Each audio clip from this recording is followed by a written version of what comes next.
Did you know that fish stocks have collapsed in nearly 1/3 of the world's fisheries and that the rate of decline is only getting worse?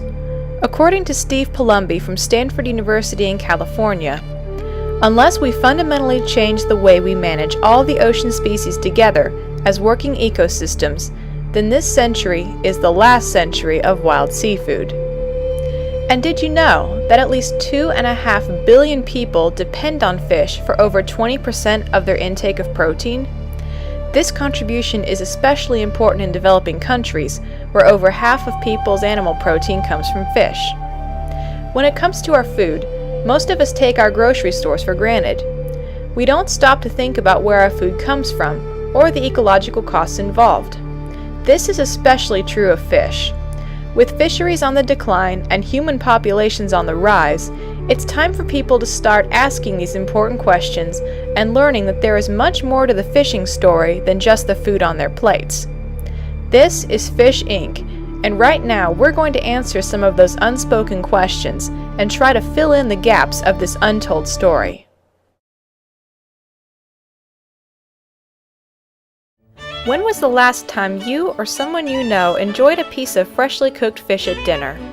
If you're a fan of seafood, then you're in very good company. The practice of fishing for food has existed since ancient times when people lived a hunter-gatherer lifestyle. In fact, the oldest known painting of a fisherman comes from Egypt and dates back to about 2000 BC. Sport fishing using rod and tackle first gained popularity in the late 15th century.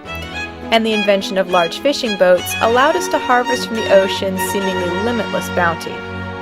Today, in the United States and many other first world countries, having fish for dinner is as simple as going to a restaurant or the grocery store.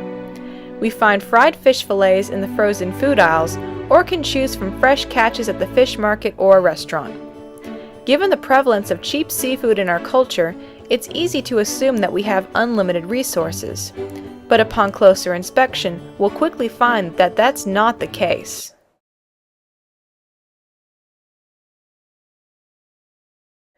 The main reason fisheries are in jeopardy is simply because we humans consume from the wild populations at a faster rate than they can reproduce.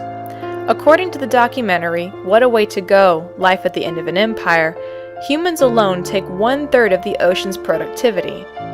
Furthermore, our overfishing has reduced worldwide populations of prominent predatory fish, such as cod and swordfish, to as little as 10% of their original numbers. According to overfishing.org, nearly 80% of the world's fisheries are fully to overexploited, depleted, or on the verge of complete collapse. To make matters worse, people have started looking to technology to solve the problem, as fisheries have continued to decline. According to the Christian Science Monitor, this technological onslaught first began in the late 1800s with the invention of coal-powered fish trawlers. Further advancements in sonar, GPS, nets, and flash freezing meant that entire fleets could scour the oceans for months at a time, seeking out more of the ever-dwindling fish stocks while trying to maintain high yields.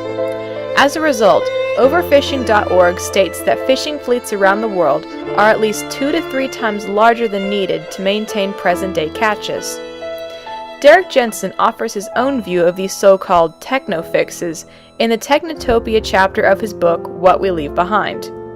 A major problem with techno-fixes is that they provide short-term solutions without trying to change the system, which is usually the root cause of the issue in the first place. So in other words, simply improving our fishing technology may help us catch more fish in the short term, but it will only speed up the long-term problem of destroying global fisheries for future generations.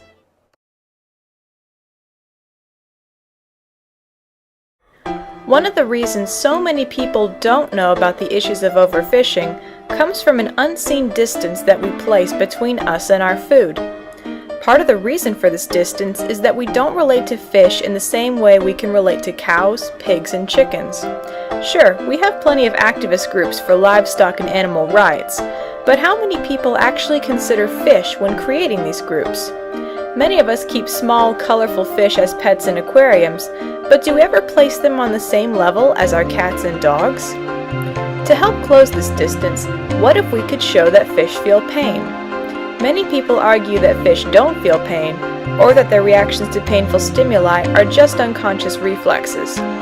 But Joseph Garner of Purdue University has conducted recent research that suggests otherwise.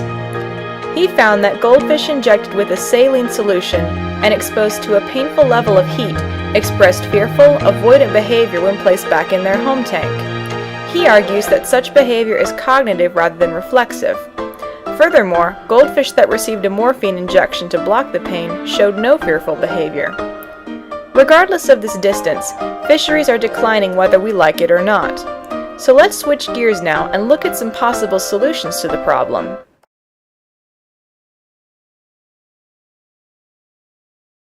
As wild fisheries continue to decline, more and more countries are turning to aquaculture to meet their people's demands for seafood.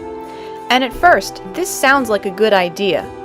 Lester Brown in Plan B 4.0 strongly advocates the growth of aquaculture as a more energy-efficient way of producing protein. Cattle grown in feedlots require approximately 7 kilograms of grain to produce 1 kilogram of beef.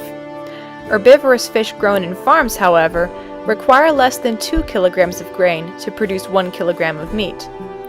Because of this, aquaculture has been the fastest growing source of animal protein since 1990, with China producing 62% of the world's farmed fish. But fish farming is not a foolproof solution by any means.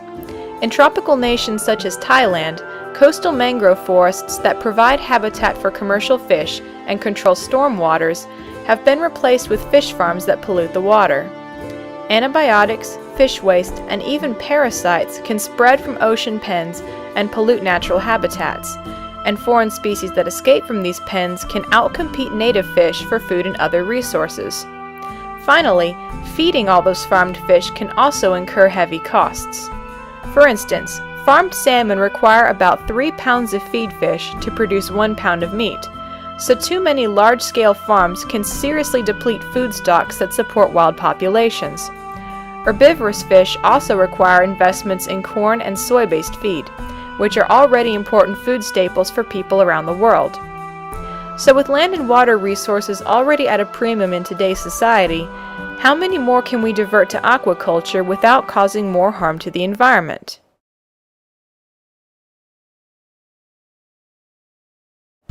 If our culture continues with business as usual, researchers predict that fisheries around the world will be completely destroyed by 2050. However, there is still time to reverse this trend if governments embrace long-term solutions to ensure stable populations. One way to accomplish this goal is to limit annual catches based on sustainable yields.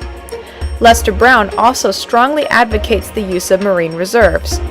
These areas serve as natural hatcheries that help repopulate the surrounding waters while also protecting myriads of other threatened species.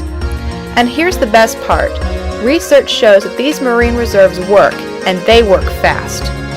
Lester Brown writes that fishermen in New England championed the establishment of a snapper reserve after they saw the snapper population increase 40-fold. Furthermore, a marine reserve in the Gulf of Maine covering 17,000 square kilometers allowed scallop populations to increase 14-fold within 5 years.